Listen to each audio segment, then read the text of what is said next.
Hello and welcome for a second time to Africa, the countryside of South Africa, just outside Johannesburg, for the second in our series with CREDO MUTWA, the Zulu Sanusi, or shaman, as many people around the world would call him, the keeper of the history, the true history of Africa and the Zulu people, and the official storyteller, in other words, the carrier of the knowledge and the symbolic stories of the Zulu nation. He is, without any question in my mind whatsoever, the most remarkable, astonishing man it's been my honor to meet. And to share his incredible knowledge has been a time I personally will never forget.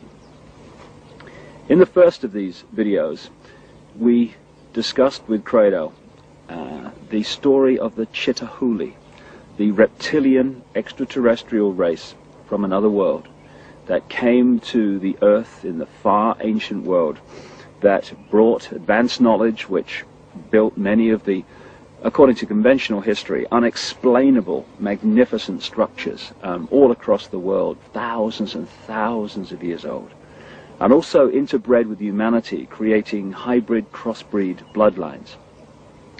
These bloodlines, as my own research for books like The Biggest Secret and CREDO's immense knowledge of the African history, which he's gathered in his nearly 80 years of traveling this vast and amazing continent, both correlate the same story, remarkably, that this Chitahuli, this reptilian race, interbred with humanity, and the bloodlines became the almost demigods, the royal ruling lines of the ancient world, particularly in the ancient Near and Middle East, which were the middlemen, if you like, between the extraterrestrial gods to which people were literally sacrificed and the people in general. And as the genealogical research is showing, these crossbreed bloodlines, the Nephilim, as the Old Testament of the Bible calls them, the result of the interbreeding between the sons of God, as the Bible calls them, the sons of the gods in the true translation, and earth women, the marriage, the bringing together of the sons of God and the daughters of men.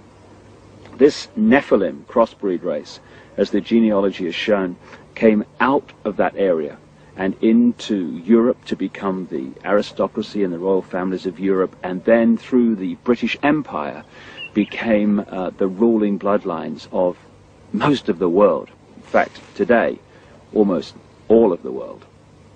Like the 42 presidents out of the hundreds of millions of people who have been Americans since the Declaration of Independence in 1776, 42 have become president. They're all related. What? And they go back to these ruling aristocratic families, which eventually go back to the crossbreed, interrelationship, intercourse between the Chitahuli, the Anunnaki, as some accounts call them, and human beings. And it's the British Empire that we're going to talk about now, in its relationship to taking over the planet in a way that today is now global. The British Empire became the British Empire because this network of bloodlines, which had become known as the Illuminati, centered itself in London at operational level, particularly after the arrival from Holland of William of Orange, who became King of England in 1689. And from that time, he signed the charter that created the Bank of England, and the banking system as we know it started to expand and emerge. But from that time, the British Empire and the other European empires came into being, and they took the planet over. Now, one immensely important area that they completely controlled and raped was the fantastic continent of Africa. And to look at how Africa was taken over by this Illuminati, Chitahuli, reptilian crossbreeds, and indeed the reptilian race itself that's behind it all, is to see how the world has been taken over, the methods used, the way it was done, the manipulations. And what we're going to talk to CREDO about now, among many other things, is the way that the continent of Africa was hijacked by the Illuminati. And I asked him first to tell me the story of how this great continent was taken over. So, there are mysteries in this world that we as thinking human beings must look into. And one of these mysteries is this. There is overwhelming evidence of the fact that before Africa was actually colonized by the white people from Europe, it was first prepared by strange people for this colonization. When the first Portuguese ships started sailing around the Cape of Good Hope,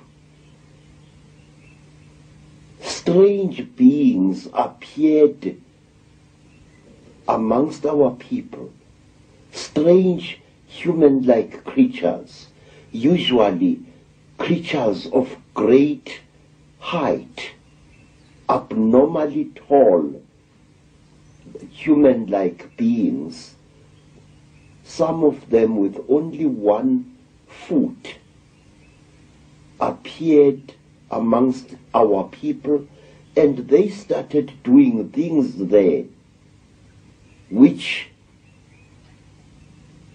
made it easier for the colonialists to invade us and to conquer us. What were they like in terms of their color and skin, Credo?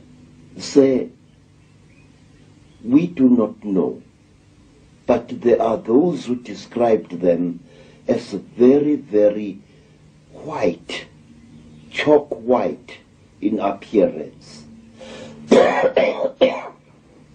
This went on for so often that it became traditional to our people to represent these beings